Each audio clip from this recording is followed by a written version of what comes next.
Tiba, di tengah kesunyian yang pekat itu, terdengar suara bayi menangis. OMG, masa iya gemas suara tangisan anak bayi di kampung sekitar atau di camping ground bisa terdengar sampai ke tengah hutan? Selamat malam, selamat siang, atau selamat pagi, dimanapun kalian berada. Balik lagi di channel Mahasiswa Siluman, yang kali ini akan menceritakan pengalaman tidak masuk akal, yaitu pendaki yang masuk ke dimensi lain saat akan melakukan camping di kawasan kaki Gunung Salak, Sukamantri. Bumi perkemahan Sukamantri bisa dikatakan juga sebagai objek wisata alam yang menyajikan suasana bumi perkemahan yang sejuk alami dan tenang. Siapa sangka camping ground yang terletak di kaki Gunung Salak yang berada pada ketinggian 949 sampai 1086 mdpl ini ternyata memiliki kisah misteri tersendiri, seperti yang dialami oleh kisah kali ini. Oke, langsung saja ke cerita ya. Tapi jangan lupa untuk subscribe dulu bagi yang belum, dan aktifkan tombol notifikasinya. Siapkan juga tempat dan posisi yang nyaman, atau sambil merem dan tiduran. Bayangkan jika yang mengalami itu kalian sendiri.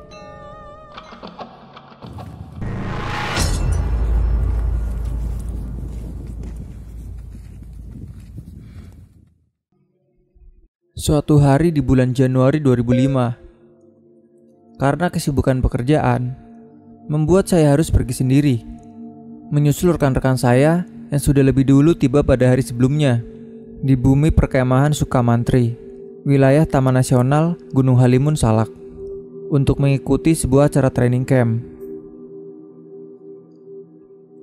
Saya berangkat pagi-pagi sekali dan tiba di kaki gunung sekitar jam 8 pagi. Karena sudah pernah berkemah di sana, saya pun memutuskan untuk naik sendiri ke lokasi. Ketika melewati perkampungan penduduk di daerah Ciapus, saya ingin menghemat waktu, sehingga memutuskan untuk menumpang motor penduduk setempat yang juga sebagai tukang ojek. Anehnya, awalnya tidak ada yang mau. Walaupun saya sudah bilang akan bayar lebih. Namun setelah memohon dengan menawarkan bayaran lebih tinggi dari biasanya, akhirnya ada juga seseorang penduduk yang mau mengantarkan saya. Setelah menumpang motor dan melalui perjalanan menanjak penuh liku dan guncangan, singkat cerita, kami tiba di sebuah jalan setapak menyempit yang dipasang portal. Saya pun turun untuk memeriksa. Namun, portal tersebut dirantai, jadi tidak bisa dibuka. Saya ingat jalan ini, dan lokasinya tidak terlalu jauh lagi dari sini. Paling-paling sekitar 1 jam berjalan kaki, pikir saya. Saya lalu bicara pada tukang ojek. "Sampai di sini saja kalau begitu ya mas, ini uangnya," kata saya, seraya membayar uang yang tadi disepakati sebelumnya. Di sini ada sedikit keanehan. Sambil menerima uang dari saya, si tukang ojek itu berkata kepada saya, "Hati-hati ya dek, semoga lancar selamat sampai tujuan." Saya pun menjawab, "Ya terima kasih ya mas," kata saya. "Hati-hati ya dek," ulangnya si tukang ojek berucap lagi. Saya mengamati tukang ojek yang berbalik arah menuruni jalur setapak dengan motornya. Uniknya, bukannya fokus menyetir motornya ke arah depan, si tukang ojek malahan beberapa kali terus menengok ke arah saya yang berdiri melambaikan tangan ke arahnya. Akhirnya, setelah si tukang ojek hilang dari pandangan dan suara motornya tidak terdengar lagi, saya pun mengangkat tas dan ransel. Saya berjalan menunduk melewati portal yang dirantai tadi dan mulai menelusuri jalan setapak berbatu. Baru beberapa puluh meter berjalan, saya merasakan sedikit kejanggalan. Di kanan kiri jalan setapak yang saya susuri, terdengar suara kresek-kresek di balik semak-semak. Ah, itu pasti suara binatang hutan, pikir saya. Saya melanjutkan perjalanan sambil tetap waspada, karena memang di kawasan hutan itu ada macan kumbang. Setidaknya itu yang saya dengar dari pihak penjaga waktu saya camping dulu. Sambil berjalan, saya mencoba menikmati segarnya udara pegunungan. Kebetulan cuaca cukup cerah dan hamparan pepohonan hijau membuat mata saya menjadi nyaman. Namun belum lagi lama berjalan, lagi-lagi saya merasakan sesuatu yang janggal. Di arah belakang, jalan setapak yang sudah saya lalui, saya mendengar suara langkah kaki yang sedang berjalan. Padahal setahu saya, tadi saya tidak melihat siapapun di arah jalan saya. Saya pun berhenti dan menengok ke belakang. Tapi tidak ada siapa-siapa. Sepertinya itu bunyi gema langkah kaki saya sendiri. Saya mencoba cuek dan berjalan lagi. Setelah berbelok di tikungan, lagi-lagi langkah kaki itu terdengar beberapa puluh meter di arah belakang saya. Saya pun berhenti dan mencoba mendengarkan apa langkah kaki itu juga berhenti. Jika berhenti, berarti benar. Tadi itu bunyi gema langkah kaki saya sendiri. Tapi suara langkah kaki tadi tidak berhenti, tetap terdengar. Dan saya yakin itu suara langkah kaki manusia, bukan hewan. Saya menunggu siapa yang kira-kira akan muncul. Harapan saya ada penduduk setempat atau pendaki gunung lainnya yang juga hendak ke atas. Lumayan, bisa jadi teman ngobrol pas pendakian. Namun setelah ditunggu-tunggu, tidak ada seorang manusia atau satu hewan pun yang muncul. Suara langkah tadi pun menghilang. Kali ini saya penasaran. Saya berpikir, apa ada orang yang sedang mengerjai saya? Untuk menuntaskan rasa penasaran, saya berjalan turun kembali ke arah saya datang tadi. Setelah berjalan beberapa waktu, akhirnya saya tiba kembali di portal yang dirantai tadi. Namun tidak ada siapa-siapa di sana. Saya duduk sebentar di atas batu, dekat portal. Saya duduk sebentar di atas batu dekat portal sambil minum dan mengunyah biskuit perbekalan saya. Sambil minum, saya mengamati keadaan sekitar. Sepi sekali sih. Sesekali ada suara burung, disertai kupu-kupu yang melintas. Saya duduk di situ sejenak, sambil berharap barangkali si tukang ojek tadi balik lagi menjemput saya. Melihat matahari yang bersinar terang dan cuaca yang cukup cerah, maka setelah menimbang-nimbang, saya pun memutuskan untuk melanjutkan perjalanan, melewati jalan yang di portal tadi. Kali ini saya berjalan agak cepat, supaya tidak kesiangan. Jam tangan saya saat itu menunjukkan waktu sekitar 8.30 pagi. Setelah beberapa waktu menelusuri jalan setapak, kira-kira hampir 1 kilometer. Lagi-lagi, saya mendengar suara langkah kaki di arah jalan belakang saya. Kali ini saya abaikan saja. Tetapi, kejanggalan rupanya tidak berhenti sampai di situ. Suara kresek-kresek terdengar lagi di kanan kiri semak-semak jalan yang saya lalui. Saya pun berdiam sejenak, bersiap-siap kalau ada hewan liar yang menerkam. Namun, tidak apa-apa yang muncul. Suara kresek-kresek pun ikut berhenti. Suasana sekitar saya mendadak hening. Tidak ada suara burung atau hembusan angin. Anehnya, suara langkah kaki di arah belakang saya tidak berhenti. Pasti ada yang tidak beres, teriak saya dalam hati. Adrenalin saya langsung naik. Bulu kuduk pun terasa merinding. Bodohnya, saya malah teriak, "Halo! Siapa ya di situ?" Tapi tidak ada jawaban. Tapi suara langkah kaki tadi masih terdengar. Walaupun jarak dengarnya tetap sebatas itu-itu saja, tidak berubah. Hanya sekitar beberapa puluh meter di belakang saya. Masalahnya, tidak ada siapa-siapa di situ. Kali ini saya panik. Akhirnya dengan menguatkan diri, saya berlari naik ke arah atas gunung sambil menenteng tas saya yang lumayan berat. Setelah hampir kehabisan nafas, saya akhirnya berhenti berlari. Suara langkah tadi sudah tidak terdengar lagi.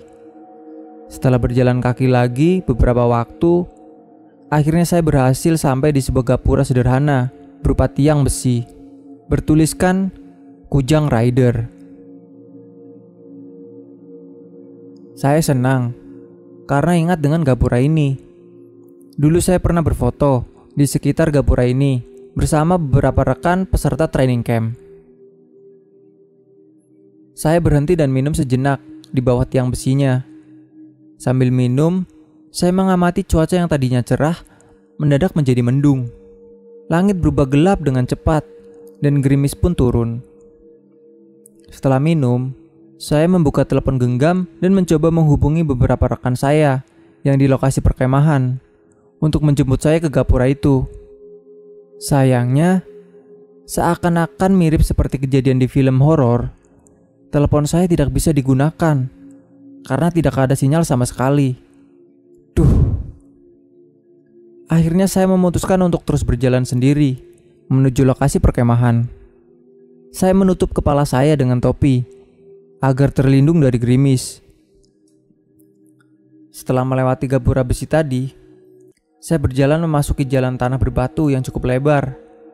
Di kanan kirinya dipenuhi pepohonan tinggi dan juga bermacam-macam tumbuhan. Suasana jadi gelap karena langit tertutup dengan dedaunan pohon yang lebat. Namun, keuntungannya, air hujan jadi lebih sedikit yang bisa menembus turun. Setelah masuk ke wilayah itu, saya merasakan suasana menjadi lebih suram dan dingin. Kabut juga mendadak muncul. Bukan hal yang aneh sebenarnya, karena di wilayah gunung, kabut bisa turun sewaktu-waktu. Tapi bagi saya, yang baru mengalami kejadian unik, cukup mengejutkan rasanya. Bagi kalian, rekan-rekan pendaki yang belum pernah ke Sukamantri, perlu saya jelaskan sedikit. Dari gapura Kujang Rider, seharusnya sudah tidak seberapa jauh dengan lokasi camping. Perkiraan sekitar 30 menitan berjalan. Jalan yang saya lalui bentuknya menanjak berkelok-kelok. Jika digambarkan, kurang lebih berundak seperti teras sering. Jadi jika kita sudah naik, menanjak dan berbelok, kita bisa melihat jalan di arah bawah atau atas kita. Semakin saya berjalan masuk, saya merasakan sekali, waktu itu saya tidak sendirian. Saya merasakan timbulnya perasaan aneh yang juga sukar dijelaskan. Saya merasa seakan-akan ada banyak mata yang menatap saya. Bagi kalian yang mendengarkan ini, mungkin bisa saja menganggap saya mengada-ngada, berhalusinasi, atau terlalu sok merasa. Tapi itulah yang benar-benar saya rasakan pada waktu itu. Kejadian di tengah hutan gelap dan dingin. Saya terus berjalan menelusuri kelokan dan tanjakan. Saya pikir sebentar lagi sudah akan sampai di lokasi tujuan.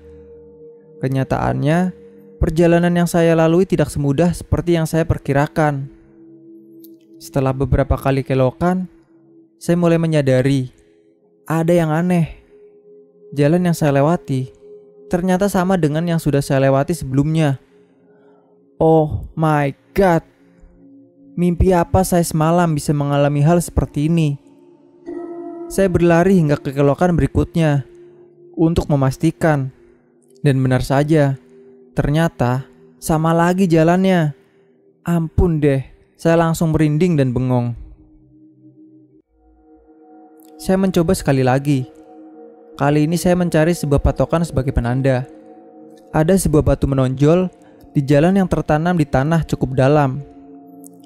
Saya jadikan batu di sebelah kanan saya itu sebagai patokan. Saya berlari lagi ke kelokan berikutnya, dan itu dia batunya di depan saya. Jalan yang tadi lagi. Jalan yang semestinya sudah saya lewati kini ada lagi di hadapan saya. Masih belum yakin, saya pun balik arah turun ke kelokan sebelumnya. Dan saya sampai ke jalan yang sama lagi. Saya pun langsung pucat dan lemes. Kali ini bener-bener ada yang gak beres, ucapku. Apa iya gue bakal mati di sini ya? Pikir saya dengan panik. Saya yang mulai kedinginan karena dilanda panik, ditambah gerimis yang semakin deras. Akhirnya duduk dekat batu patokan tadi. Saya meneguk minuman yang tersisa tinggal dikit. Saya cek bekal biskuit saya di dalam tas juga sudah habis. Saat itu sambil duduk terdiam, saya yang sudah gemetar dan kebingungan, akhirnya pelan-pelan melafalkan doa dalam hati. Refleks tangan saya meraih telepon genggam di kantong, berusaha mengontak teman-teman saya di lokasi camping. Tapi lagi-lagi tidak berhasil karena tidak ada sinyal satu bar pun. Setelah duduk beberapa waktu dan tidak terjadi apapun, saya lalu mengumpulkan keberanian dan berdiri. Saat itu terasa sekali kepala saya berat dan perasaan aneh yang sejak tadi melanda kembali saya rasakan. Saya merasa banyak yang menatap saya dari balik pepohonan dan gelapnya hutan. Rasa diamati yang pekat itu membuat saya gemetar dan jantung saya berdetak keras. Akhirnya dengan badan gemetar, saya memutuskan berjalan lagi, naik ke arah tujuan utama, yaitu camping ground. Sampai di sini ada bagian yang tidak saya begitu ingat, yaitu berapa lama saya berjalan. Yang saya ingat, setelah berjalan menanjak naik dan berbelok, saya tiba-tiba melihat seorang laki-laki parubaya berjalan turun dari arah yang berlawanan dengan saya. Tampaknya seperti pengunjung lokasi camping, atau mungkin penduduk sekitar. Entahlah, saya pun merasa amat gembira dan berlari ke arah si bapak itu. Saya panggil-panggil dia. Pak, tolong pak, saya tersesat. Anehnya, si bapak itu seperti tidak mendengar saya. Sampai ketika dia sudah tiba di dekat saya masih berusaha berbicara dengannya. Saya teriak, "Pak, permisi pak. Saya tadi lewat dari arah sana, tapi sekarang saya nggak bisa keluar." Lagi-lagi, si bapak tampaknya tidak mendengar saya. Dia berjalan biasa saja. Saya sampai melihat apakah kakinya menampak tanah atau tidak. Tapi saya sudah tidak fokus lagi ke situ karena saya sudah panik. Akhirnya, pas dia berjalan lewat di sebelah saya berusaha menepuk dan memanggilnya. Pak. Kali ini dia berhenti. Tapi kok aneh. Si bapak tanpa mencari-cari arah suara saya. Padahal saya jelas-jelas berdiri di depannya. Pak, permisi pak. Teriak saya di sebelahnya. Saya perhatikan wajah si bapak tampak kebingungan dan seakan mencari-cari saya atau asal suara saya. Saya di sini loh pak, ini loh. Teriak saya hampir menangis. Setelah beberapa saat, si bapak tampak kebingungan, lalu pergi dengan cepat ke arah bawah. Saya masih berusaha berteriak, tapi si bapak seakan-akan tidak mendengar. Ada apa ini? Kengerian menjalar di sekujur tubuh saya. Saat saya berusaha mengejar turun, pas di belokan saya tidak melihat lagi si bapak tadi. Yang ada malahan jalan yang sama seperti tadi lagi. Saya melihat lagi batu patokan yang tempat tadi saya duduk. No! Saya jadi merinding lagi karena teringat kejadian waktu itu. Bayangkan kalau rekan-rekan pendaki di posisi saya waktu itu. Hujan, gelap, sendirian, di tengah hutan, ngalamin kejadian super aneh dan serem begitu. Handphone juga tidak ada sinyal, tidak ada yang bisa dihubungi. Badan sudah lemes, perbekalan habis. Lengkap deh pokoknya. Sampai di sini, saya sebenarnya sudah tidak sanggup lagi berpikir apa-apa. Yang saya bisa lakukan cuman berlari dan terus berlari. Harapan saya cuma satu, semoga jalan di hadapan saya ini berubah normal lagi. Setelah beberapa waktu memaksakan diri berlari, tubuh saya semakin lemas dan jalannya masih sama saja seperti tadi. Batu patokan masih ada lagi di hadapan saya. Saya sungguh kangen dengan keluarga saya, dan saya pun akhirnya berhenti berlari. Dengan nafas ngos-ngosan, saya memperhatikan keadaan sekeliling dengan panik dan was-was. Saya mulai keder alias blank. Badan saya trembling. Saya merasa tidak bisa lagi membedakan banyak hal di sekitar saya. Kadang saya merasa mendengar suara orang tertawa. Kadang saya merasa mendengar langkah kaki. Kadang saya merasa melihat gerakan di balik pepohonan dan berbagai perasaan lainnya. Sampai akhirnya, mendadak saya merasakan kesunyian yang sangat sunyi dan senyap. Segala kebisingan di telinga saya mendadak hilang. Saya pikir saya pingsan atau sudah berpindah alam, tapi ternyata tidak. Saya masih berdiri di atas jalan setapak itu dengan badan yang gemetar, ransel di punggung, tas tenteng di genggaman tangan. Dan tiba-tiba, di tengah kesunyian yang pekat itu, terdengar suara bayi menangis. OMG, masa iya gemas suara tangisan anak bayi di kampung sekitar atau di camping ground bisa terdengar sampai ke tengah hutan? Tapi ada yang aneh dari suara tangisan bayi ini. Suaranya tidak berputar-putar seperti orang yang tertawa yang saya dengarkan sebelumnya. Kali ini, suara tersebut hanya datang dari satu arah. Saya mencoba berjalan ke arah suara tangisan itu, yang ternyata membawa saya naik ke jalan berkelok. Sesampainya di belokan, saya tertegun. Kali ini, jalan di hadapan saya tidak sama. Alhamdulillah. Dengan gembira, saya menitikkan air mata. Betapa senangnya saya melihat jalan di hadapan saya, yang kali ini berbeda dengan yang sudah-sudah tadi. Tidak ada lagi batu patokan di kanan jalan yang berkali-kali saya temui. Saat itu suara tangisan bayi tadi juga sudah hilang, dan saya merasakan suasana kembali normal. Tidak terasa lagi kesunyian yang pekat seperti sebelumnya. Tidak ada lagi rasa ditatap atau diamati. Suasana sekitar juga terasa lebih terang. Bahkan gerimis pun berhenti. Sinar matahari juga tampak sedikit menyinari pepohonan di sepanjang jalan di depan saya. Kedengarannya cerita ini saya seperti halusinasi, orang yang lebay dan bohong belaka. Tapi begitulah yang saya alami. Setelah melihat jalan di hadapan saya berbeda, saya tidak berani lagi menengok ke belakang. Saya berlari melintasi jalan baru tersebut. Di tengah jalan, saya terhenti sejenak karena melihat jalan di depan saya tampak seperti ada yang habis melintas. Jalan berbatu di hadapan saya tampak ada bekas tekanan bergelombang, layaknya ular besar yang melata di atas jalan berbatu itu. Ukuran gelombang di jalan yang seperti bekas badan ular melata itu besar sekali, layaknya ular naga. Perkiraan saya, lebarnya sekitar 4-5 meter. Panjangnya entahlah. Yang saya ingat, tanaman di sekitar tampak bergeser dan seperti terbenam akibat gesekan makhluk itu. Ada juga sebuah batang pohon yang miring dan akarnya agak terangkat. Dari mana saya tahu kalau makhluk yang lewat di jalan kemungkinan adalah seekor ular besar?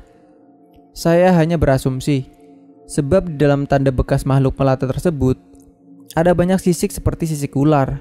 Dalam pikiran saya saat itu, layaknya seperti ada hewan melata yang habis ganti kulit di situ. Saya yang sudah kelelahan tidak peduli lagi dengan yang saya lihat. Saya berjalan ke pinggir, lalu mengambil ancang-ancang sedikit untuk kemudian berlari, berusaha meloncati bekas sisik-sisik tersebut. Saya berhasil meloncatinya. Untung tidak terpeleset dan jatuh di genangan tanah merah bercampur sisa sisik-sisik tadi. Setelah itu, saya bergegas lari menelusuri jalan selanjutnya. Setelah berjalan beberapa waktu, dengan tanpa hambatan, akhirnya saya berhasil mencapai pos masuk Sukamantri Camping Ground. Hati saya melonjak, belum pernah saya sesenang itu melewati pos tersebut. Saya pun berjalan dan melangkah menuju ke warung-warung di sebelah kanan pos yang dibuka oleh penduduk setempat. Setibanya di sana, saya segera merebahkan diri di kursi panjang yang terletak di depan warung. Beberapa penjaga warung yang melihat pucatnya wajah saya dan tampak sangat kelelahan, lalu mengajak ngobrol. Mereka bertanya, saya datang dari mana dan habis berjalan dari mana? Kenapa kok badannya basah kuyup? Saya menjawab mereka satu persatu dan menceritakan bahwa saya baru berjalan dari kampung di kaki gunung, lalu melewati gapura Kujang Rider, terus berjalan hingga sampai ke situ. Para penjaga warung agak bingung. Memang berapa lama jalan ke sini? Kok kayaknya capek banget? Tanya mereka. Saya menjawab, tadi saya berangkat jam 9 dari bawah. Mereka saling melihat, lalu bilang, sekarang udah jam 3 sore. Masa lama sekali? Dari kampung bawah ke sini sampai 6 jam. Hah? Jam 3 sore? Alamak. Saya merasa, dari tadi tidak lama kok saya tersesat di jalan. Paling sekitar 2-3 jam. Saya pikir sekarang baru jam 12, pas jam makan siang. Akhirnya saya cerita ke si penjaga warung. Tidak detail sih, inti-intinya saja. Karena saya merasa gak enak badan, panas dingin dan mau muntah. Setelah mendengar kisah saya, ada ibu penjaga warung yang membuatkan saya teh manis, yang segera saya teguk sampai nyaris habis. Wajah dan dada saya pun perlahan terasa hangat. Seraya berterima kasih dan meletakkan gelas teh, saya bertanya kepada si ibu itu, memangnya ada ya bu yang pernah ngalamin seperti saya? Si ibu penjaga warung sambil agak berbisik berkata, kurang tahu dek, tapi emang sih, biasanya ada hari tertentu yang dihindari sama warga kalau mau naik. Menurut kepercayaan, kalau nggak salah, ada penunggu gunung yang mau lewat. Oh alah, begitu toh ternyata. Saya lalu terdiam, mengingat beragam kejadian yang saya alami hari itu. Para penjaga warung lalu mempersilahkan saya beristirahat di situ sampai saya pulih. Beberapa saat kemudian, saya melihat ada beberapa teman saya, peserta training yang datang hendak makan di warung itu. Saya pun menyapa mereka dengan penuh kegembiraan. Mereka tampak kaget sambil bertanya, "Loh, kapan sampai di sini, Lex? Kok tiduran di sini?" Saat itu saya cuma bisa tersenyum kecut sambil menjawab, "Ceritanya panjang, guys." Dan setelah mendengar cerita saya, sebagian teman yang mendengar cerita itu lalu menarik kesimpulan bahwa yang terjadi sebenarnya adalah saya sengaja ditahan di jalan yang selalu sama itu karena sang penunggu gunung hendak lewat. Ada juga pendapat yang bilang, sepertinya saya diberikan kesempatan untuk hidup kembali setelah mendengar dan mengikuti arah suara tangisan bayi di tengah hutan itu. Tangisan bayi seakan menjadi simbol kelahiran kembali ke dunia. Walaupun hampir setiap tahun, saya selalu mengikuti acara training camp di bumi perkemahan tersebut, namun saya tidak pernah mengalami kejadian jalan berulang semacam itu, baik sebelum ataupun bertahun-tahun setelah kejadian tersebut. Hanya kali itu saja saya mengalaminya, dan saya berdoa agar jangan sampai itu terulang lagi, baik kepada saya ataupun yang lainnya. Lalu di akhir cerita, saya lalu mengikuti acara training camp hingga selesai. Saat acara selesai beberapa hari kemudian, rombongan kami pun turun bebarengan. Di tengah jalan pulang, tentu saja kami juga melewati jalan berkelok yang saya lalui pada waktu tersesat beberapa hari sebelumnya. Saya menatap jalan berkelok tersebut, menatap batu di pinggir jalan yang saya jadikan patokan. Bedanya kali ini, jalan tersebut normal, layaknya jalan yang tidak pernah sama setelah berbelok. Dan lama waktu menuruninya juga sangat cepat, tidak sampai 30 menit. Sekali lagi, cerita ini bukan untuk menakut-nakuti kalian yang mau mendaki, tapi ambil sisi positifnya aja. Mendakilah, agar kalian tahu ciptaan Allah itu sangat luar biasa. Yang terpenting tetap jaga alam, jangan kalian kotori, jangan kalian cemari, tetap sopan, agar kita dijaga dan disegani kembali. Sampai ketemu di cerita-cerita lainnya. Stay safe, stay at home. Semoga bumi lekas membaik agar kita bisa menikmati keindahan bumi lagi.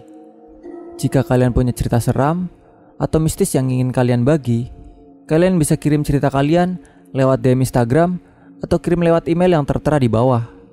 Semoga video ini bermanfaat. Jangan lupa like dan share-nya. Sampai jumpa di video kami selanjutnya. Salam lestari, mahasiswa siluman.